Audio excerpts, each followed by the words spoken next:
Uncle को पैसे देने की कोशिश की थी, लेकिन इन्होंने मुझसे पैसे नहीं लिए और मुझे समझ में नहीं आ रहा था कि मैं अंकल की मदद कैसे करूं और मुझे खुद समझ में नहीं आया। मैंने सोचा कि अंकल इतने ज़्यादा ईमानदार है कि वो मुझसे पैसे तो इस तरीके से लेंगे नहीं, तो मैंने अपनी सोने की चैन उतार के इनकी डोलची में डाल दी। कितना गलत था। मुझे लगा अंकल ने चैन चुराई है, तुम तो उनकी मदद करना चाहती थी, इसीलिए चैन को डोलची में डाल दी। अंकल माफ़ कर दीजिए, मुझसे बहुत बड़ी गलती हो गई। देखिए, मैं नहीं जानता था कि आपके ऊपर इतना बड़ा कर्जा चढ़ा हुआ है। अंकल मुझे माफ़ करिए, मैंने आपको बहुत बुरा भला सुनाया। तुम जानती हो अंकल ये चैन ना अपने गले में पहन के घूम रहे थे, इतने खुददार है।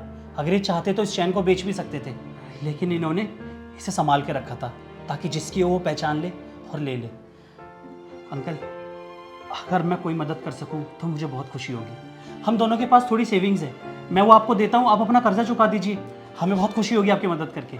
नहीं साहब नहीं, अगर पैसे लेने होते तो उस दिन मैम साहब ने बोला था, मैं तभी ले लेता।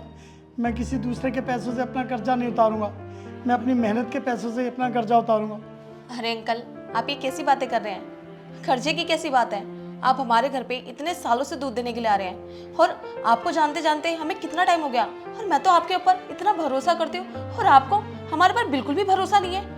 जब आपका कर्जा उतर जाएगा तब आप हमें पैसे लौटा देना, लेकिन अभी तो आपको जरूरत है ना, ले लो आप पैसे। आपकी जरूरत पूरी तो हो जाएगी कम से कम, आपको घर से बाहर तो नहीं जाना पड़ेगा। और पैसों की क्या बात है, पैसा तो दोबारा आ जाएगा।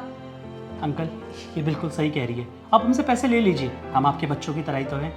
ठीक है साहब, मैं आपसे पैसे ले लूँगा, लेकिन एक शर्त है, मैं आपको हर महीने थोड़ा थोड़ा करके पैसे सारे वापस करूँगा और आपको पैसे लेने पड़ेंगे। ठीक है, हमें मंजूर है। ठीक है साहब, मैं आपसे पैसे ले लूँगा फिर। ठीक है।